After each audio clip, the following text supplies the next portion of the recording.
রাজধানীতে বাসাবাড়ির broadband internet সেবা ধারাবাহিকভাবে চালু হচ্ছে। এর মধ্যে গুলশান, বনানী, বাড়িধারা, সেনানিবাস সহ কিছু এলাকায় সুবিধা মিলছে। ইন্ডিপেন্ডেন্ট টেলিভিশনকে বিষয়টি নিশ্চিত করেছেন আইএসপিএবির সভাপতি ইমদাদুল হক। পর্যায়ক্রমে সারা দেশে সংযোগ চালু হবে বলেও জানান তিনি। মঙ্গলবার রাতে পরীক্ষামূলকভাবে বাণিজ্যিক, কূটনৈতিক, গণমাধ্যম সহ নির্দিষ্ট কিছু স্থানে চালু হয় ইন্টারনেট।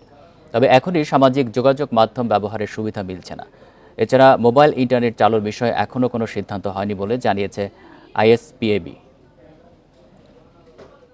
এখন জন্ম সনদ দিয়ে খোলো বিকাশ স্টুডেন্ট অ্যাকাউন্ট। নিজের বিকাশ নিজে কর। এ নিয়ে আরও জানাতে বার্তাকক্ষ থেকে যোগ দিয়েছেন সহকর্মী ইকরামুল কবির। ইকরাম, আইএসপিএবির সভাপতি ইমদাদুল হক যেটি জানিয়েছেন পর্যায়ক্রমে সারা দেশে চালু হবে, কিন্তু সেটি কতদিন মধ্যে হতে পারে, কি খবর রয়েছে আপনার কাছে?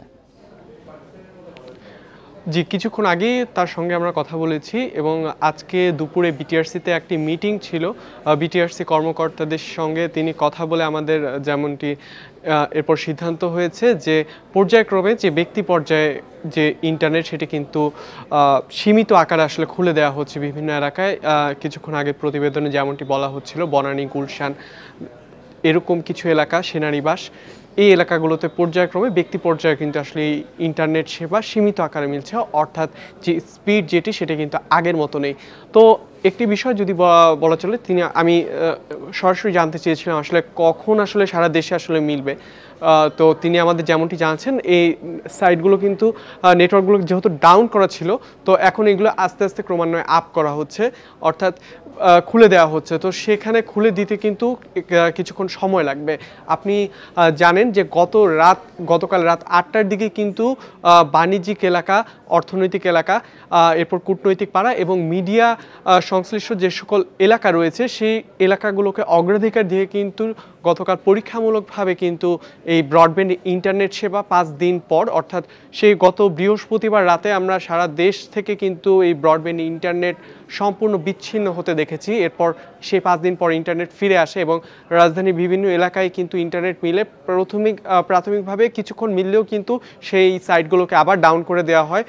আমি যেমনটি বলছিলাম, বাণিজ্যিক এলাকা এবং অর্থনৈতিক এবং কূটনৈতিক এবং মিডিয়া পাড়াগুলোকে অগ্রাধিকার দিয়ে অন্যান্য ব্যক্তি পর্যায়ে অফ করে দেওয়া হয়েছিল।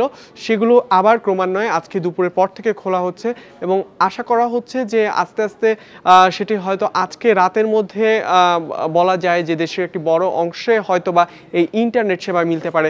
এবং আরেকটি তথ্য বলে রাখতে চাই যে আজকে বিকাল 4টায় বিটিআরসিতে একটি সভা রয়েছে, সেখানে হয়তো আমরা আরও নতুন কিছু তথ্য পাবো আসলে। এবং আপনি জানেন ডেটা কিন্তু এখনও অফ রয়েছে, মোবাইল ডেটা। তো মোবাইল ইন্টারনেট গ্রাহক যারা রয়েছেন সেটির সংখ্যাটা কিন্তু অনেক বড়।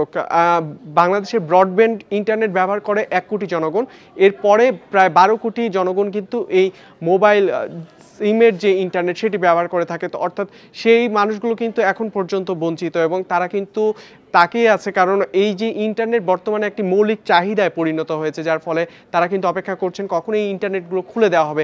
এবং বাংলাদেশের একটা বড় অংশ কিন্তু এই ফ্রিল্যান্সিংয়ের সঙ্গে জড়িত। তারা কিন্তু অনেকটাই তাদের যে ব্যবসা সেটিতে একটি লোকসান গুনতে হচ্ছে এবং তারা আমাদের বেশ কিছু মিটিং হয়েছে এই ফ্রিল্যান্সারদের, বিশেষ করে গতকালকে বেসিসের একটি মিটিং ছিল, সেখানে তারা বলেছেন এই 5 দিনে তাদের অলরেডি 500 কোটি টাকার লোকসান ছাড়িয়ে গিয়েছে এবং তাদের যারা ক্লায়েন্ট ছিল বিদেশি, তারাও আসলে ফিরে আসবে কিনা, যে কারণ আপনি জানেন যে তাদের কিন্তু কন্ট্রাকচুয়াল কিছু কাজ, এই কাজগুলো যেগুলো পেন্ডিং থাকে সেগুলো দেওয়ার পর সেগুলো যদি যথাসময় তারা দিতে না পারে, সেক্ষেত্রে কিন্তু দেশের বাইরে যারা ক্লায়েন্ট রয়েছে তারা কিন্তু অন্য একজন সেবাদাতাকে খুঁজে নেয়। ফলে এই মানুষগুলোকে তারা আবার ফিরে পাবে কিনা সেটি নিয়ে কিন্তু তাদের মধ্যে অনেক বড় ধরনের একটি সংখ্যা। এবং তারা বলেছে এই যে সংখ্যাটি, অর্থাৎ 30 থেকে 50% যে ক্লায়েন্ট, বিদেশি ক্লায়েন্ট, তাদেরকে হয়তো হারাতে হতে পারে, এমন একটি সংখ্যার কথা তারা জানিয়েছেন।